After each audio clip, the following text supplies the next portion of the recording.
7 games to go and we're still in with the chance of a playoff position. Should we play them all today? Ladies and gentlemen, welcome your host for today, Mr. Y. Callum.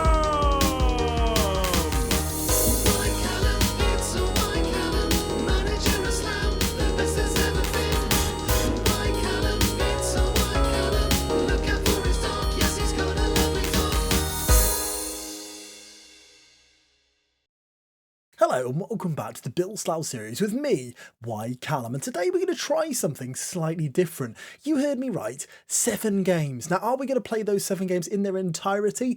No. 6 of them are going to come as a highlights package that I'm going to take you through. I haven't played them yet. I've got no idea what's going to happen. I'm hoping we're going to win them all, but we'll take them through in more of a highlights package. And then at the end of the episode, I will show you our final game of the season. Does that sound good? I hope so, because that's what I'm doing. So the league table sees us in 5th position on 69 points. We've played 39 games, and as you can see, it's very, very tight. We're 10 points off top. So right now, I'm writing off the league championship. It is not going to happen. However, 3 points into playoffs, there's a real possibility that we get playoffs this year. And we've got to try and push for those top 2 playoff positions, because you know that you miss a round of the playoffs, and my word, that can make a massive, massive difference. So Rochdale have got a target on their back. Since you're last with us, we've had a real mix of form, not an awful lot of draws in there, but plenty of losses and wins. More often than not, a lot of goals as well, including a 5-3 victory over Telford, where we had 5 different goal scorers, a 4-1 victory over Fylde, a 4-0 victory with a Hamzad Cargbo hat-trick against Barnet. Cargbo's really come into his own the second half of the season. A 7-3 victory against Eastleigh, where Mario Isaacs became Super Mario Isaacs, off of Nintendo, you know, the woohoo, wee, I'm Super Mario. Move on, don't do that again. He scored 4 in a 7-3 victory over Eastleigh. There's been a lot of goals for the whole of this season, really. I briefly mentioned Cargbo there, 21 goals in 33 games and a 7.54 average rating sees him currently as the best striker and best player in the league. And that brings us to the team, which are tired at the moment. Don't worry about it. We haven't got a game for 6 days. This is a highlights package. It's a different kind of episode. However, we've been missing Danny Imre, who's pretty pivotal at right back, for about 6 weeks. He's due to come back in 5 to 11 days, so will come back during this episode. But I hope you enjoy the new style of episode. As I say, I'm crossing my fingers that we go into that final game of the season with a chance of a playoff push. Let's see how we get on. So we start off with a game away at Boreham Wood, where it started quite poorly just after the break.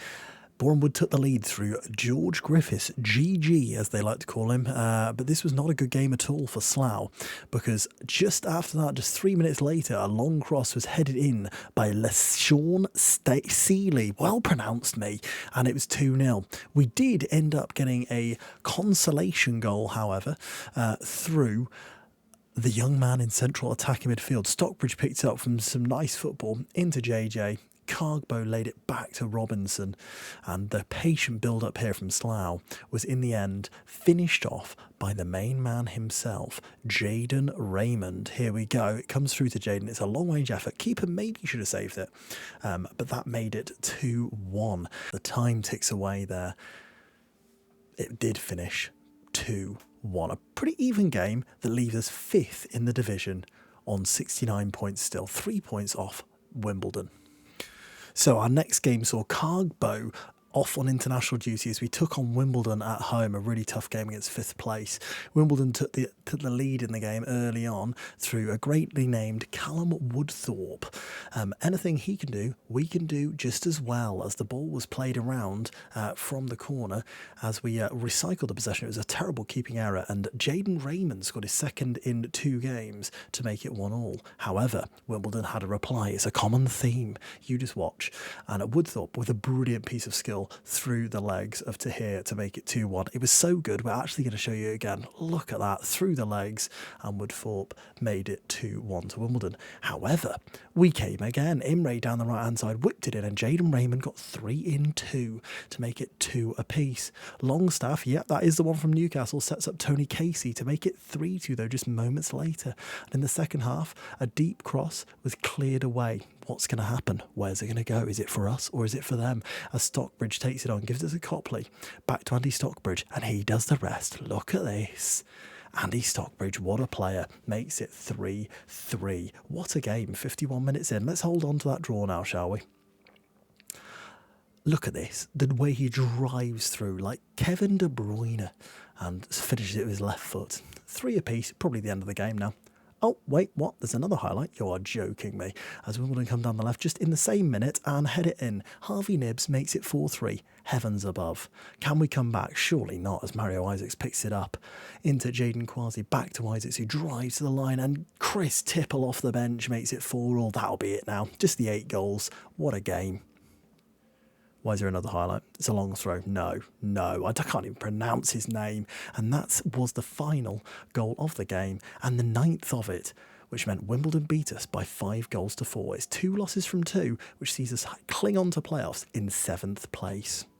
So naturally, after losing 2 from 2, you want to play top of the league. Our confidence wasn't high here at all, and Boston were flying. So we started not particularly optimistically. Copley picked it up, dragged it across, and it hit the post, came back out to Stockbridge on the edge, who actually got a lucky deflection to give us the 1-0 lead. Isaacs then had another lucky deflection in the 12th minute off Alex Mowat to make it 2-0 unbelievably, and we were in dreamland. Surely we couldn't do more. Danny Imre showing his real quality down the right-hand side, got the cross in towards Wingate, who volleyed it down for Mario Isaacs to actually get one of his own and volley it in with his left. A beautiful finish, and 3-0 up after only 20 minutes. Surely we couldn't get another, could we?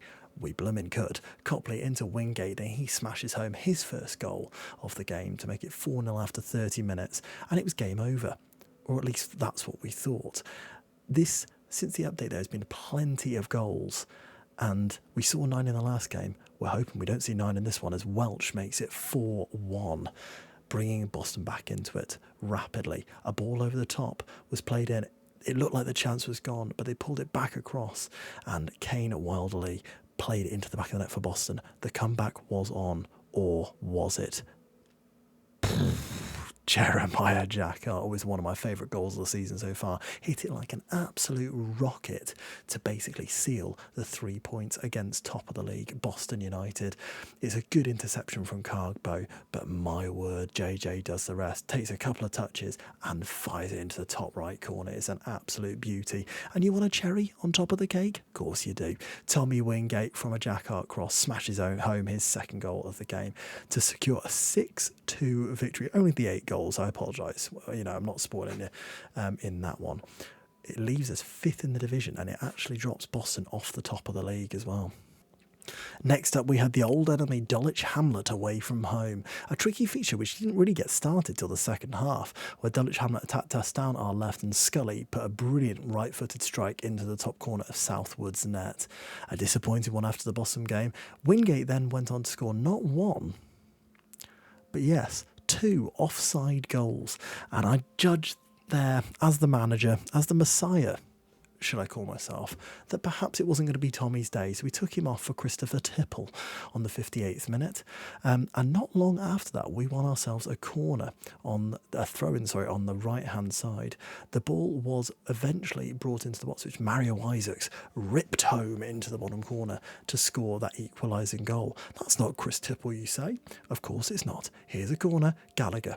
Tipple kept it alive. Look at him, contributing. Could he contribute any more? Surely not. Oh, he can. He can. And Christopher Tipple makes it 2-1 away from home.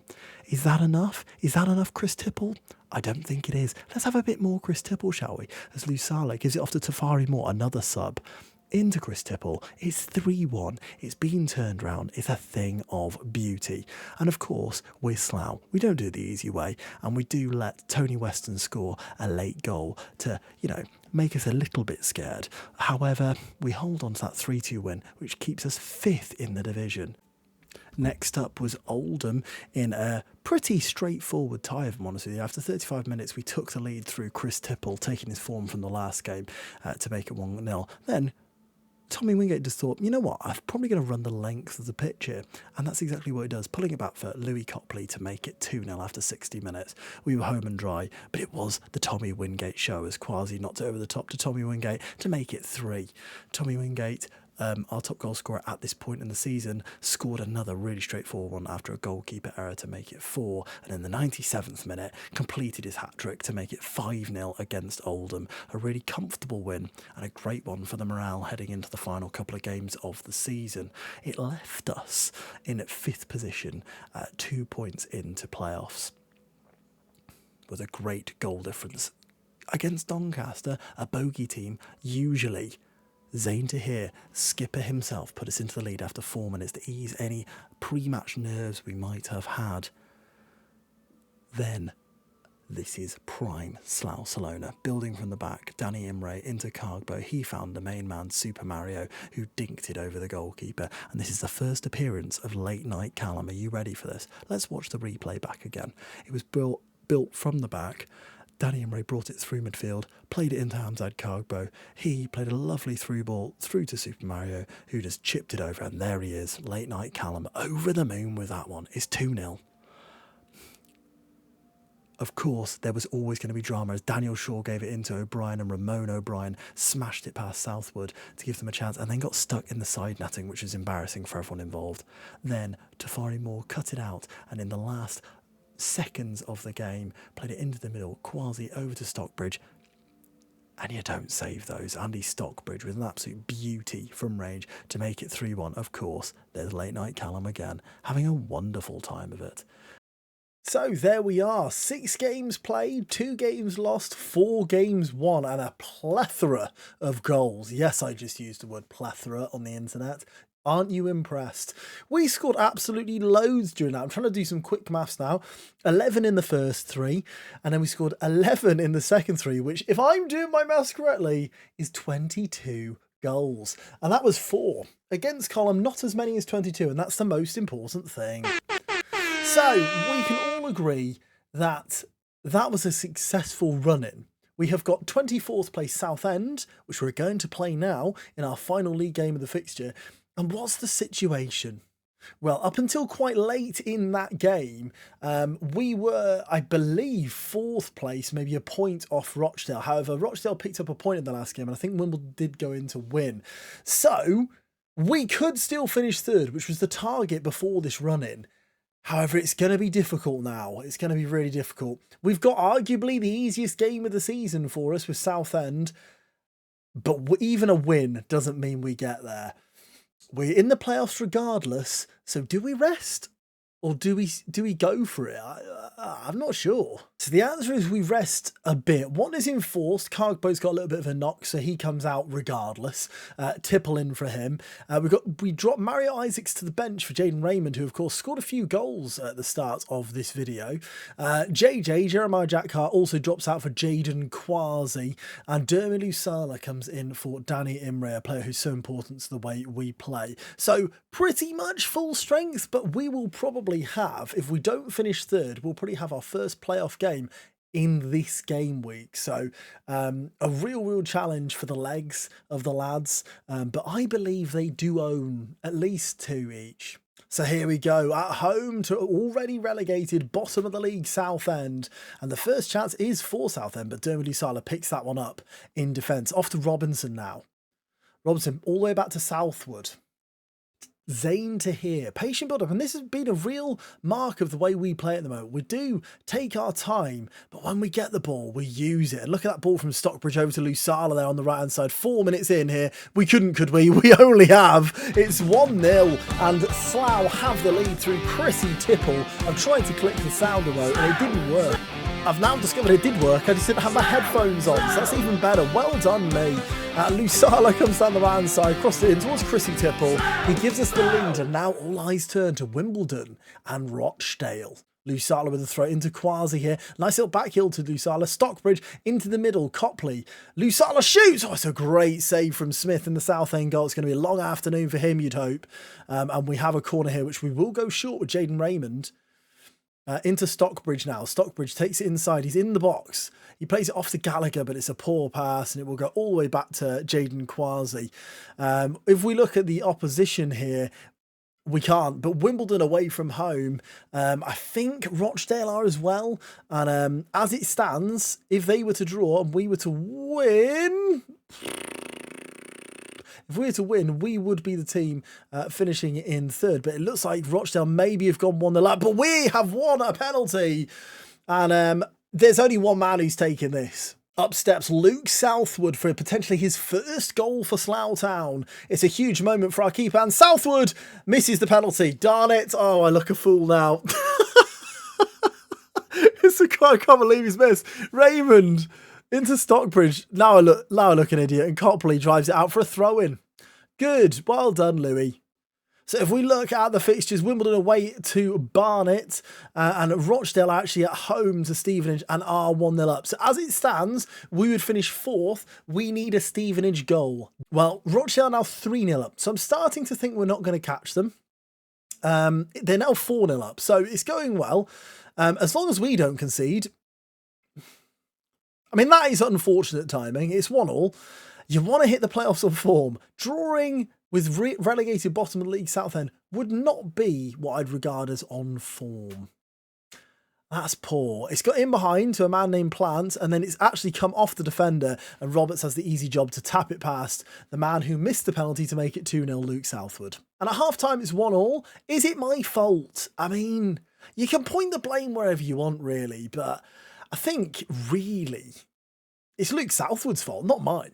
At half-time, we take off Owen Gallagher and Tommy Wingate purely with resting in mind, if I'm honest with you. Fourth or fifth doesn't really matter. It looks as it stands like we played Doncaster, though, although we've dropped down to fifth. Wimbledon have now got themselves a point as it stands. And 60 minutes in, not an awful lot happening in our game, but plenty going on in the others. The final change is just Krasniki on for Zane to here. We're purely looking at resting here. But there is a chance now, finally, in this half. It's headed away, though. And could it be for Southend? Krasniki knocks it long, headed away. Copley takes it on his chest well there. Louis Copley's got men to aim at, but he plays it back to Tafari Moore, the right-footed left-back. Stockbridge into Robinson now. Robinson into Jaden Quasi. Nice ball off to Dermot Usala. Can he get the ball across the face? He can! It's a penalty kick! We've got to give it to him again, haven't we? I don't know if I've done it quick enough. I think we've got to give it to him again. Oh, he's not taking it! He's gone against my wishes. Jaden Raymond. He scores. It feels bitter. Bittersweet. We're 2-1 up. I mean, I wanted to put him on, and you saw I had put him on. I don't know why Raymond's taken it off him. Maybe he's just gone, Luke, there's no way you're scoring here. But it is 2-1 to Slough, which is what we want. Should take us above Wimbledon. It does take us above Wimbledon, as long as Wimbledon do not win. Rochdale are still far and away winning, I believe. 4-0 last time we saw anyway. Sometimes FM doesn't like showing you the results. Daly shoots, is well blocked. That looked like it could have been a penalty as well, you know, as Tipple's taken down by Danso. Is that the Danso, you know, who's incredible, who plays for Bayern Munich, is it? I'd assume it is. Dulwich Hamlet beating Oldham 5-0 is a bit of a turn up for the Birds. Doncaster have now dropped out of the playoffs. A team who have been our bogey team plenty of times, but they weren't in today's video. Semenyo crosses. It's cleared away. It's going to drop to Munro, though. Could Southend score late on here? Maybe it's a goal for us as Raymond has Tipple ahead of him. Jaden Raymond, the current match winner. Stockbridge through to Jaden Raymond. Could he? Oh, he has! He seals the deal. It's a 3-1 victory to round off the season. And Jaden Raymond has proved to be quite a decent option and to come off the bench and squad option. Stockbridge with a lovely little pass back to Raymond on his right foot. It hit the keeper's arm, but he didn't have enough on it to stop it. And that is a lovely way to finish this season. Well, the league season anyway, because you know what we're in now? We're in the playoffs. We finished fourth, it would seem, last time we checked. We will double check, though, before we go. It looks like we finished fourth. Well, it's been a year, and we are back in the playoffs with a goal difference of plus 40, by the way. That's got to be noted. An incredible effort from our strikers this season. We finished on 84 points, which, for my money, is a really good season. We're only 4 points off the title winners, Boston. I wanted Chester to go up because after battering Boston in this video, I felt confident against them. I don't feel confident against Chester. Let's hope maybe they get knocked out before we get to them. But it's another Callum playoff in the offing. And that playoff will be played on Thursday's stream. Head over to twitch.tv/YCallum if you want to see the outcome of the playoffs. I will post a video afterwards, after the event, possibly at the weekend of the playoffs. If you aren't a Twitch viewer, you're more of a YouTube viewer. But thank you so much for watching. It's a slightly different video for me. Took a lot of editing, I'll be honest with you. You'll notice I'm in a different t-shirt. It's multiple days this has gone over. So I hope you enjoyed it. If you did, please click a like on there. Subscribe if you haven't already, and I'll hopefully see you in the next episode of Bill Slough. Lots of love. See ya.